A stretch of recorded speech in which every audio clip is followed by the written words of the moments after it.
So I crashed this guy. This is the little UMX Cessna 182 on carbon UMX carbon cub floats. I crashed it at the float flight yesterday. It was the only one I had a problem with. I took 7 planes, the others all flew off the water, took off and landed fine. This guy I had a real problem with. Well, for one thing, his weight, his weight seems so much on his tail that his tail on the water, his tail goes right down, and his tail is actually trailing in the water, which doesn't help. His weight sits too far back on the floats, and I couldn't steer him on the water. I was trying to get it. There was very little wind, but I was trying to get his nose into what little wind there was. I just could not get him round to get his nose into the wind. So I tried punching the power and taking him off at a weird angle, crossways to what wind there was, and he came unglued kind of one side first, very unevenly, and I never got him under control. He just flipped over and went into the shore, one wing first, and broke off a float. So that did not work. I'm a bit dubious. Obviously I could have done better, but still I'm a bit dubious how well he's ever going to work on the water on these floats, because it seems to me that, he sits so far back on them that he just trails the back of his fuselage in the water, which is not, I suppose, a critical problem in itself, but it just seems to make it very hard for him to stick. Of course, he's got no water rudder. Anyhow, we'll try him off the, we'll try him off the grass again here. I repaired him. I glued the floats back, glued the float, came off back on, and re-glued the other float and patched the wing a little bit. Yeah, I see he seems to take off there fine. Well, I don't know when I'll get him. I guess I can take him. There's another float fly actually in September. So I guess I can take him to the other float fly in September. It looks as if we've repaired him okay, hopefully. And he did get his electrics wet because he sort of... After he hit the... After he hit the shore and then cartwheeled, he ended up sort of nose down in the water, so his motor probably got submerged in the water.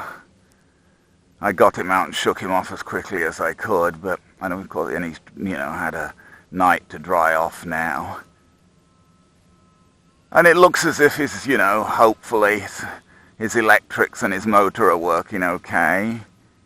Seems to be flying a little twitchily there for some reason. Maybe a little bit of a breeze getting up, I don't know. Those twitches are not me for sure. I'm not twitching the stick like that. I'm flying him quite smoothly, but we're getting little twitches there for some reason. Nothing dangerous, but they're quite noticeable little twitches. Yeah, I think there's a bit of a breeze getting up from behind me now. Anyway. Time remaining, 5 minutes. I didn't really bring this guy out today to fly so much as I just brought him out to check whether his systems seemed to work properly after the repairs. And just see how we did taking him off from the grass. Seemed to be drifting off to the right there for some reason. I wasn't trying to do that, but it's not bad. I mean, I don't know. I mean, if that had been water, I don't see it should have been a problem. Well, because but water doesn't behave like that. The thing is, the plane on the ground, the plane won't randomly turn round, but it will on the water. It'll weather vane on the water. The wind will catch it and it'll wander round of its own accord. So trying to get it to face the way you want on the water is tricky. It's always one of the trickiest things with float planes when you're trying to get them off, is trying to get them facing in the way you want on the water. And of course, if there's any serious wind, taxiing them in can be an absolute devil as well, because they're just hard to steer on the water, especially little, with no water rudders and whatever. Yesterday, at least, it was very calm, so we didn't have a lot of problems taxiing things in. Maybe we'll just take this guy off and land him one more cycle, and then we'll put him over. I think I'm just going to take him off. One more cycle.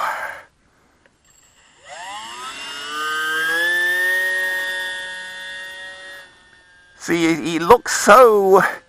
Now that I've got the trim in, the first time I tried to take him off on the grass, it didn't work because of the trim, but now that I've got the trim set in to compensate for the floats, it looks so easy taking him off from the grass, but it didn't work that way off the water.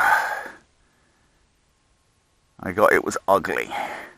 I could not get him facing into what little wind there was, and then I tried to punch the power, and that was a mistake. I tried to punch the power and punch him into the air crosswind, as you can sometimes do, especially when it's only a very light wind like that, but whatever.